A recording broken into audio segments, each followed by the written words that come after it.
Dans cette vidéo, on va parler de la connaissance de soi et comment bien exploiter son potentiel pour un choix de carrière.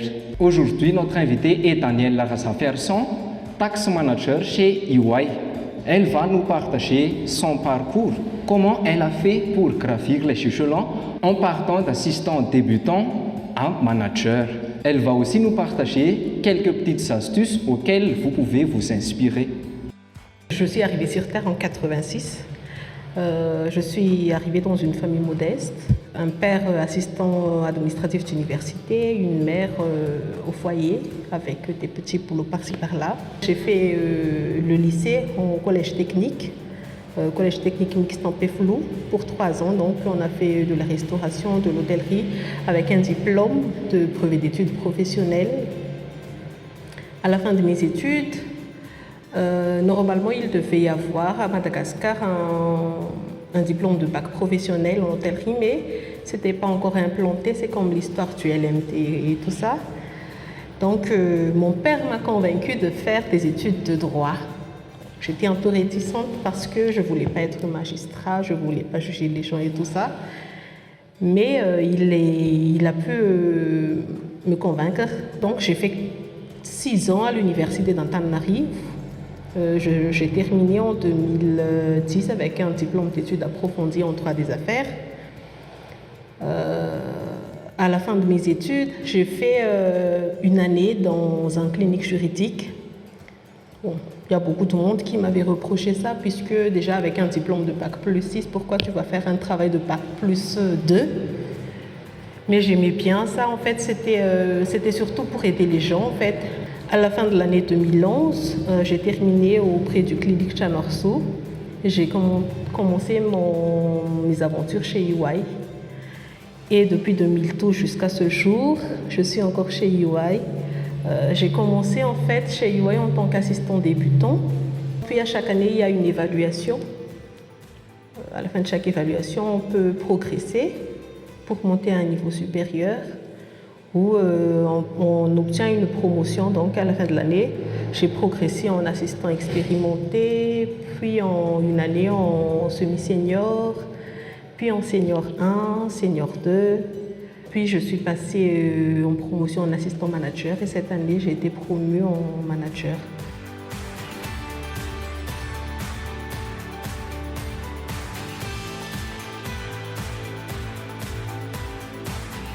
Je suis intéressée pour tout ce qui concerne l'hôtellerie, pour tout ce qui concerne la gestion d'hôtel et tout ça. Donc je fais à côté des formations à ce sujet. En parallèle, c'est un projet personnel à long terme. Pour le droit, je ne m'y attendais pas du tout.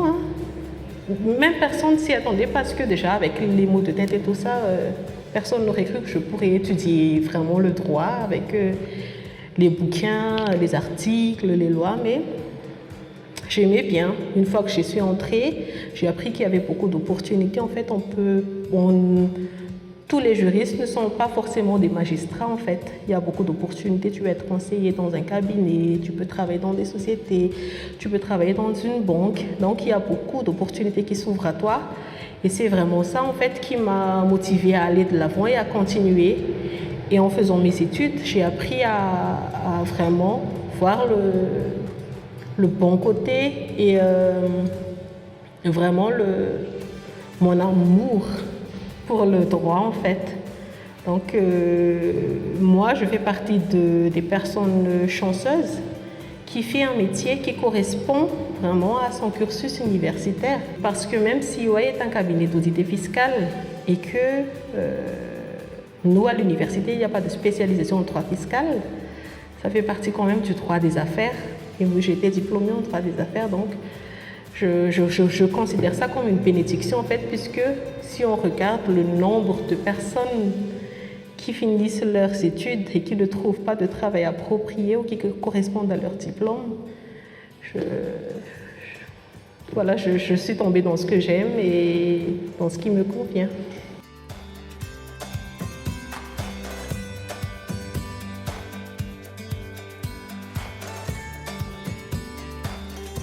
Je peux dire que je n'ai pas de journée type parce que moi je fonctionne vraiment au feeling. Ça dépend vraiment des jours. Donc mes journées sont presque toutes différentes les unes des autres, Mais ce qu'on trouve toujours dans mes journées, si on fait une checklist, il y aura de la musique. J'aime bien écouter de la bonne musique, des musiques inspirantes. J'aurai toujours quelques citations positives à lire, citations motivantes, et que je partagerai avec mes amis, ma famille, mes collègues quand ils ont le temps. Il y aura toujours de la prière. Je ne fais pas de sport physique, mais j'ai toujours des moments d'exercice, d'étirement, peut-être le soir ou le matin, ou en pleine pause à 10 heures. Donc ça dépend vraiment du moment. Et je discute beaucoup aussi avec mes amis. Donc ça, c'est en gros. Ce que je fais au bureau, en fait, c'est je planifie parfois peut-être sur un post-it, parfois dans un agenda, parfois dans un bloc-notes. Parfois, je mets tous mes mails, tous les mails non encore traités, en non lus. Et donc, ce que je fais pour organiser ma journée, c'est que je regarde toutes ces notes-là. Le post-it, s'il y a un post-it, c'est pas toujours post-it. Je regarde mes mails non lus. Après, je dispatche les tâches avec l'équipe. S'il y a des réunions, s'il y a des clients qui demandent des réunions, j'organise des réunions, je regarde ma disponibilité. S'il n'y a pas de réunion, j'essaie d'expliquer à l'équipe ce que j'attends d'eux et tout ça. À la fin du journée, en fait, généralement, je rentre vers 18 heures. À la fin de la journée, quand j'arrive à la maison, je fais un peu le point de qu'est-ce que j'ai gagné aujourd'hui, est-ce que j'ai appris quelque chose, est-ce qu'on a bien résolu un problème, c'était bien d'avoir déjeuné avec l'équipe. Donc je fais un point sur la journée, pas forcément technique, juste pour savoir quelle est la valeur ajoutée de chaque journée.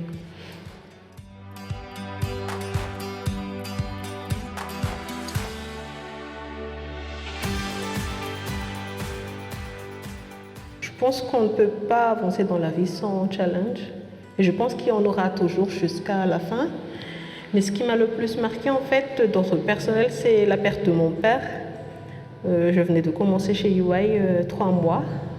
Il est décédé. Après, le fait même de faire un travail de juriste fiscaliste dans un cabinet d'audit, c'était un challenge en soi, puisque rares sont les gens qui décident d'aller faire de la fiscalité, puisque en cas, tu n'y avait pas de spécialisation de fiscalité, tu sors juriste.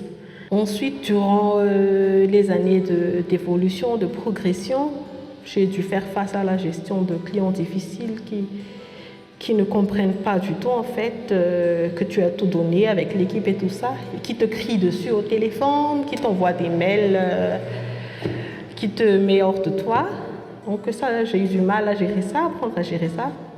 Je suis quelqu'un d'assez extraverti et d'impulsive, ce qui n'est pas très bien dans un monde professionnel.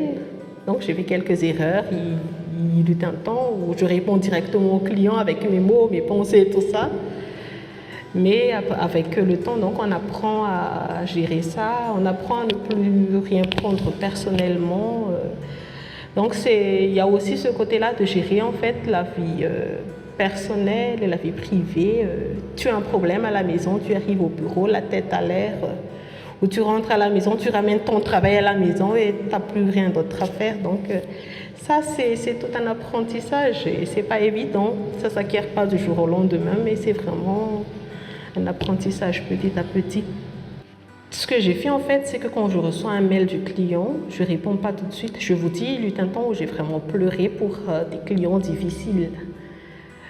Parce que quand tu as tout épuisé, tu as fait tout ce que tu as pu. Donc selon toi, tout est clean. Mais après, le dossier ne marche pas. Donc le client ne sait pas qu'est-ce qui s'est passé auprès de l'administration. Le client veut avoir un résultat. Donc il y a eu un temps où je ne répondais pas, je reçois le mail, je prends le temps de réanalyser un peu ce qui s'est passé. Je discute, à l'époque j'étais encore junior et senior, donc je discutais un peu avec les managers, voilà ce qui se passe. Et ils m'ont beaucoup aidé en fait. Donc on trouvait des solutions ensemble.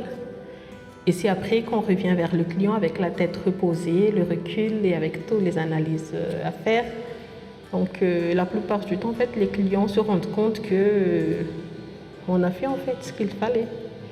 Mais qui a vraiment, par exemple, si on demande un visa et que l'ambassade n'accorde pas le visa pour une quelconque manque de fonds dans un compte en banque, on ne peut pas imputer ça à l'équipe. Par exemple, si l'équipe a déjà communiqué qu'il fallait tel montant. Donc c'est vraiment ce recul-là qu'il faut apprendre. La diplomatie, quand on communique, ça aussi, ça s'apprend. Il y a beaucoup de cours Internet. J'ai appris aussi au sein de la JCI, j'étais membre de la Jeune Chambre internationale, à communiquer. L'importance de la communication, c'est vraiment d'écouter, de voir où est le problème avant de répondre. Donc ça aide vraiment avec la gestion du client. Quand on se considère toujours comme cible, on n'arrive pas à avancer. Donc il faut savoir un peu prendre le recul, analyser la situation, ne pas être impulsive tout de suite. Personne n'est parfaite. On n'est pas aussi le maître du savoir, donc on ne connaît pas tout. Donc on apprend, on continue d'apprendre, on persévère dans ce qu'on fait. Et puis on apprend à s'améliorer soi-même. Donc peu importe les difficultés qu'on rencontre, c'est ce qui m'a le plus aidé à surmonter. En fait, c'est vraiment ça. Essayer de ne pas tout prendre sur soi, essayer de toujours s'améliorer techniquement, personnellement. Bon, il y a toujours le support des gens. Hein. Et il y a aussi, ça m'a vraiment beaucoup aidé, la foi. Je pense que ça te permet d'avancer, en fait, d'avoir la foi. Et ça te donne de l'espoir. Et ça te permet d'avoir un esprit ouvert après pour étudier d'autres choses, pour voir ce qui ne va pas dans ce que tu as fait, donc voir qu'est-ce qu'il y a à améliorer.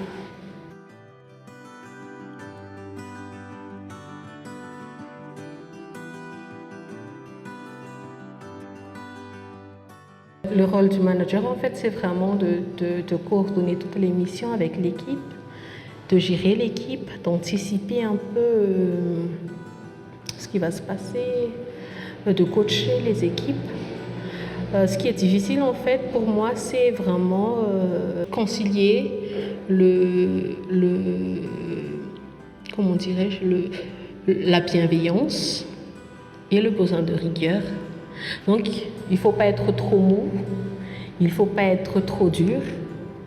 Parce qu'il y a toujours ce côté relationnel, ce côté humain qu'il faut voir quand on est manager. Et comme on est passé par ces étapes-là aussi, on a tendance à faire copain-copain avec les collaborateurs. Il n'y a pas de mal à ça. Mais c'est vraiment, ce qui est difficile, c'est vraiment de savoir quand est-ce qu'on reste dans cette amitié, quand est-ce que tu dois vraiment être rigoureux et exiger vraiment les résultats. Et ça prend du temps. Ce que j'ai trouvé difficile aussi, c'était la délégation, puisque durant tout le parcours, donc, quand j'étais assistante débutant, on me transférait les tâches et puis j'effectuais toujours. Et c'est en progression que j'apprenais petit à petit à déléguer. Et comme on travaille en équipe, tout le monde n'a pas le même niveau de réalisation, la même vitesse, la même compréhension. Parfois, on a tendance à ne pas partager du tout. Parce que, voilà, si j'avais fait ça, j'aurais fait ça en 10 minutes, ou comme ça, ou comme ça. Donc, il faut vraiment une confiance aux autres qu'ils peuvent réussir et une confiance en toi pour vraiment transmettre ton attente avec les collaborateurs. Donc, c'est un travail. Mais ça s'acquiert avec de la pratique en fait. Les membres de l'équipe, on a presque les mêmes âges, donc ça va. Avec les managers aussi, il y a du même âge et il y a des plus vieux, mais pas vieux dans le sens, vous savez. Donc non, ça se passe bien pour le moment avec tout le monde. Il n'y a pas de souci. En fait, il n'y a pas vraiment cette notion de hiérarchie carrée comme on le voit dans les sociétés où il y a un maître ou un directeur qui t'impose à faire quelque chose ou à qui tu dois imposer quelque chose. Donc, c'est vraiment une relation de collaboration que je dirais même presque d'égal à égal en tant que personne. Hein. Après les compétences, il y a toujours des questions d'expérience et tout ça. Mais il n'y a pas vraiment cette notion de hiérarchie. Tu es un manager, donc tu es le chef. ou toi tu es un stagiaire, donc tu n'es qu'un stagiaire. Il y a pas ça. Moi, en tout cas, je ne le perçois pas comme ça.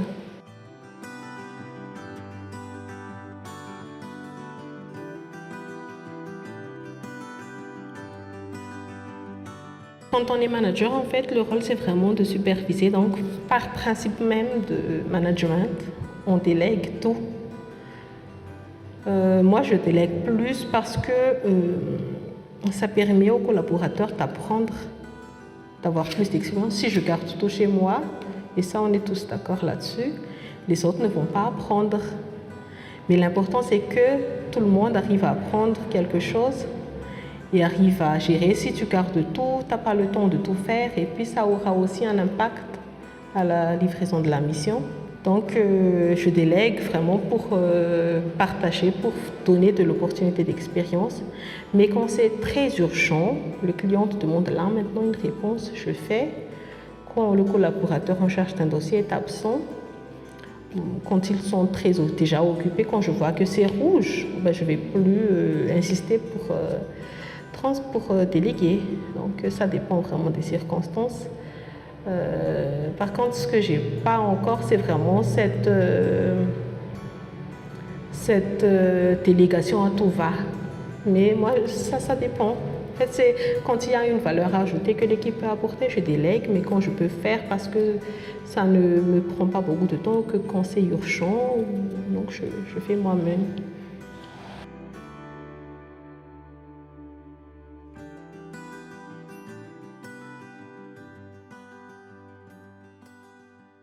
Je suis pour l'entrepreneuriat, que ce soit à titre personnel, à titre principal, donc comme activité principale ou à titre secondaire. Parce que pour moi, en fait, tout le monde peut entreprendre si il veut.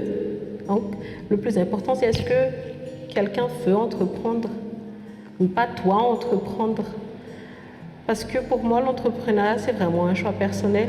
C'est un choix que chacun fait parce qu'on veut faire ça. Ce n'est pas parce que c'est à la mode que tout le monde va faire l'entrepreneuriat ou une telle personne a réussi, il est devenu célèbre en tant qu'entrepreneur, donc moi aussi je vais faire entrepreneuriat. Ou parce que non, mais j'ai pas de travail, donc pourquoi pas faire ça. Donc, il faut vraiment le faire, même comme le choix d'un poste salarié ou d'un poste de fonctionnaire, c'est pareil pour moi, c'est une question de choix personnel. Et ça n'empêche pas en fait, donc comme j'ai dit tout à l'heure, c'est à titre principal ou à titre secondaire. Donc on peut toujours, si on veut, tout est question de vouloir en fait et qu'on aime faire ça.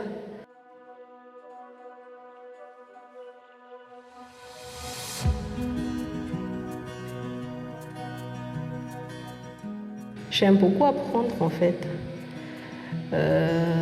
J'aime ce travail de juriste fiscaliste.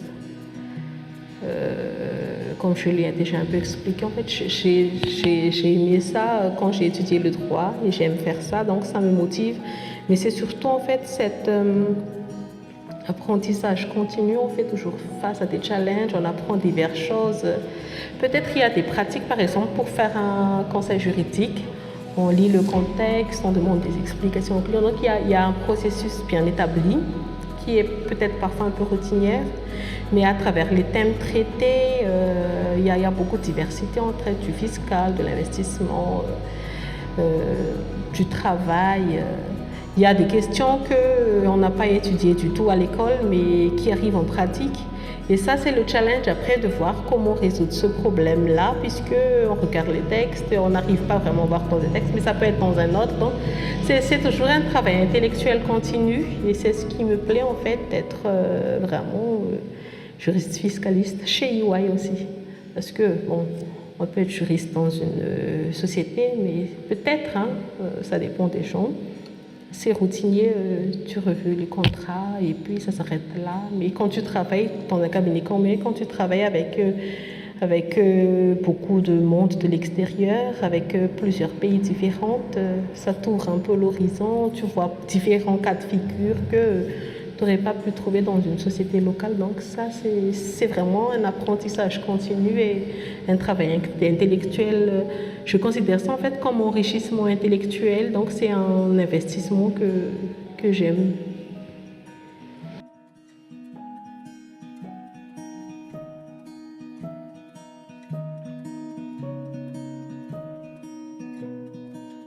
J'ai le sentiment d'être exceptionnelle. Non seulement en fait pour mon avoir en compétence que j'ai acquis avec l'expérience, avec mes collaborateurs, avec les managers qui je remercie d'ailleurs, mais surtout avec l'être que je suis devenue. Je considère vraiment ça comme une réussite personnelle parce que je me sens bien dans ce que je fais, même si il y a déjà, comme je dis, une petite pause. C'est comme dans la vie en fait, il y a toujours des hauts et des bas. Mais c'est vraiment ce sentiment d'exception en fait.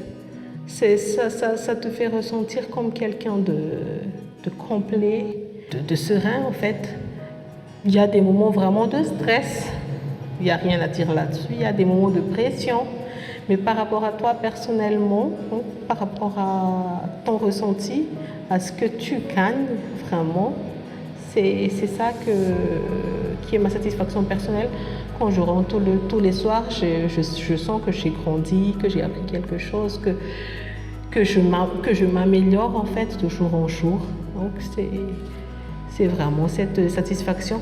Et par exemple, chez UA, on crée des sociétés où on donne des conseils aux investisseurs et tout ça. Et quand tu entends ça à la radio, quand tu vois à la télé, la société fait ça, ça te donne une satisfaction de fierté d'avoir contribué à quelque chose de plus grand. Donc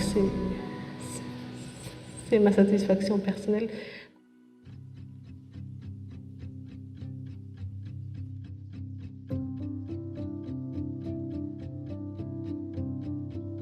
Quand on entre dans le monde du travail, on a tendance à tout donner au travail. Je pense que tout le monde passe par là à un certain moment de sa vie puisqu'on veut prouver quelque chose à soi-même, aux autres et tout ça. Et il eut un temps où ça balançait vraiment dans le monde du travail. Donc tout le côté personnel, ça a arrêté. Par exemple, j'étais membre de la Chambre internationale Fouidjerive en 2008, 2009, 2010. Puis quand j'ai commencé à IOS, j'ai plus eu le temps de faire ça puisque voilà, il y avait beaucoup de choses à apprendre, il y avait beaucoup de choses à faire. Donc c'était un peu laissé de côté. Mais je compensais avec une organisation interne de social chez EY. Donc j'ai pu compenser avec ça. Après, avec le temps, donc, on apprend à ne pas ramener du boulot à la maison. Pas toujours, mais il y a toujours des moments où on doit le faire. Et on apprend à laisser les problèmes de la maison à la maison. Ce qui n'est pas évident puisque parfois la tête fait ce qu'elle veut. Mais ça s'apprend. Ça ne vient pas toujours au lendemain. Mais c'est tout un travail sur soi en fait. Donc actuellement, en tant que manager, j'ai vraiment le temps en fait. C'est assez flexible aussi chez nous. Donc j'ai le temps de concilier vraiment ma vie personnelle et ma vie professionnelle, donc je peux faire autre chose que de travailler tout le temps.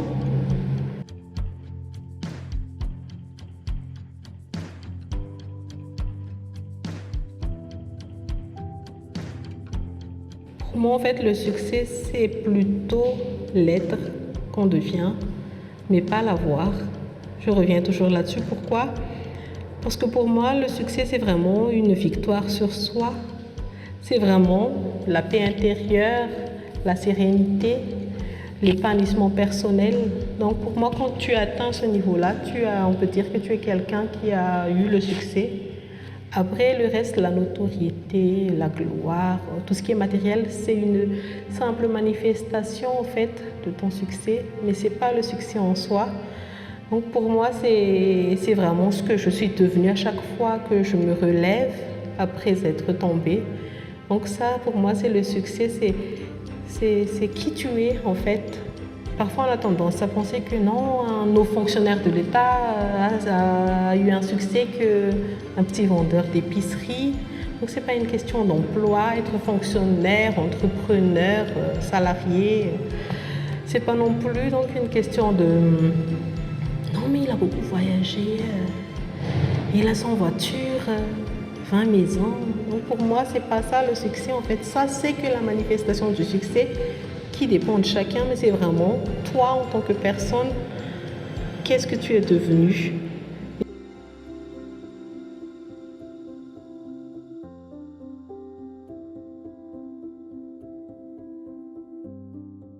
C'est beaucoup de travail sur soi. Et avant de pouvoir travailler sur soi, il faut la connaissance de soi.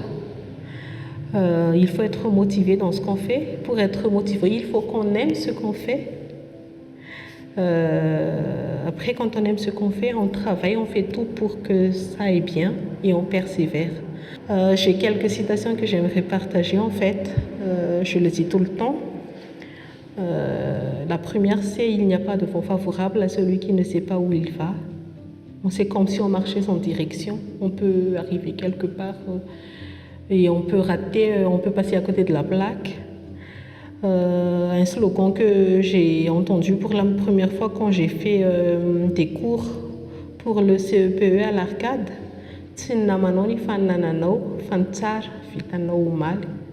Donc c'est toujours s'améliorer soi-même, se comparer à soi-même d'hier et qu'est-ce qu'on est devenu aujourd'hui. Mais n'empêche, donc on apprend des autres sans se comparer aux autres, on apprend ce qu'il y a à apprendre.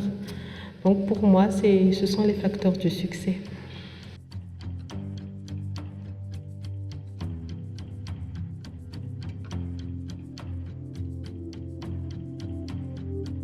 Il faut faire un travail d'introspection en soi. Il faut savoir connaître quels sont vos atouts, qu'est-ce que vous aimez, qu'est-ce que vous n'aimez pas, qu'est-ce que vous pouvez exploiter en vous. Il faut aussi voir un peu, savoir les débouchés. Est-ce que ce qu'il ne faut pas avoir en tête en fait, c'est je vais travailler pour travailler ou je vais faire quelque chose pour simplement faire quelque chose pour passer le temps. C'est que quand tu vas faire quelque chose, il faut que ça soit vraiment parce que tu veux faire cette chose-là. Et ça, tu ne peux pas savoir si tu ne te connais pas toi-même. Et après, quand tu te connais toi-même, tu t'informes. Par exemple, moi, j'ai toujours assisté au salon des étudiants, business to business, salon de l'informatique.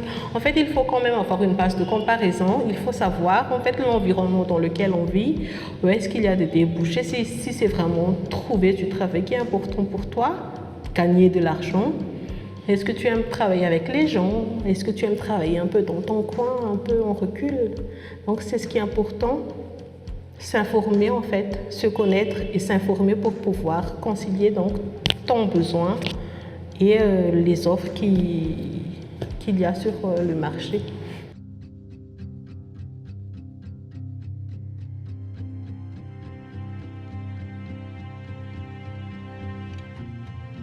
Pour ceux qui savent déjà où est-ce qu'ils vont en fait, je leur dis de foncer.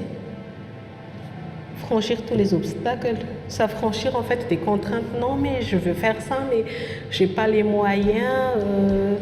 Je veux faire ça, mais non, la famille ne veut pas. Quand tu veux quelque chose, tu fais tout pour l'avoir en fait. Tu ne demandes pas l'aval des gens, tu peux demander des conseils. Après, c'est toujours à toi de prendre les décisions. Il faut toujours avancer, mettre tous les moyens de son côté. Si tu veux faire quelque chose, mais que tu ne sais pas, par exemple, tu veux faire guide touristique, mais tu ne sais pas le français, tu apprends le français. Apprendre le français ne signifie pas aller dans une école, tu n'as pas d'écolage à payer, tu peux apprendre par Internet, tu peux apprendre par Facebook, tu peux essayer de parler en français avec déjà tes amis proches. Donc, tu te donnes tous les moyens, pas forcément des moyens conventionnels, comme classiques, comme aller à l'école, avoir des certificats et tout ça. Et tous les moyens sont bons, en fait. Du moment que ça te permet d'atteindre ton objectif. Donc, mon conseil, en fait, c'est foncer vers vos rêves. Il y a ceux qui ne savent pas ce qu'ils veulent encore. Prenez le temps, ne courez pas faire des recherches dans les journaux de travail. Non, j'entoure gardien, j'entoure informaticien, j'entoure... Mais fais le travail sur toi d'abord, essaie de te connaître. Est-ce que tu aimes lire? Qu'est-ce qui pourrait t'aller? Tu n'aimes pas parler, tu n'aimes pas beaucoup parler. Est-ce que tu peux être journaliste, par exemple? Donc il faut faire vraiment ce travail sur soi. Qu'est-ce que tu aimes? Qu'est-ce que tu attends? Quel est ton potentiel? Tout le monde a un potentiel, mais peut-être qu'on ne sait pas encore c'est quoi. Donc ça, il faut vraiment qu'on arrive à trouver c'est quoi ton potentiel. Où est-ce que tu peux exploiter? Tu es rapide avec tes mains. Peut-être que ce serait mieux pour toi si tu fais un travail manuel, de l'artisanat, de la peinture. Peut-être qu'il y a des débouchés de ce côté-là, mais que tu ne veux pas aller dans un bureau juste pour faire de l'archivage. Donc tout vient vraiment de ta connaissance de soi.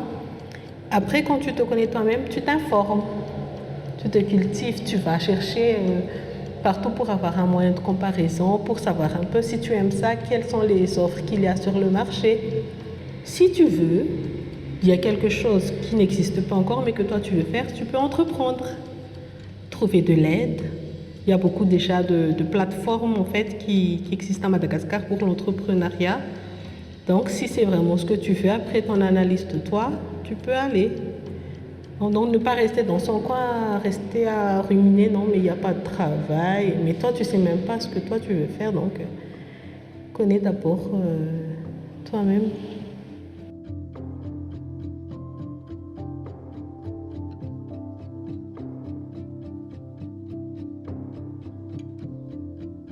Toujours continuer d'apprendre parce qu'on ne peut pas évoluer si on ne rajoute pas en fait de valeur ajoutée à ce que tu as été.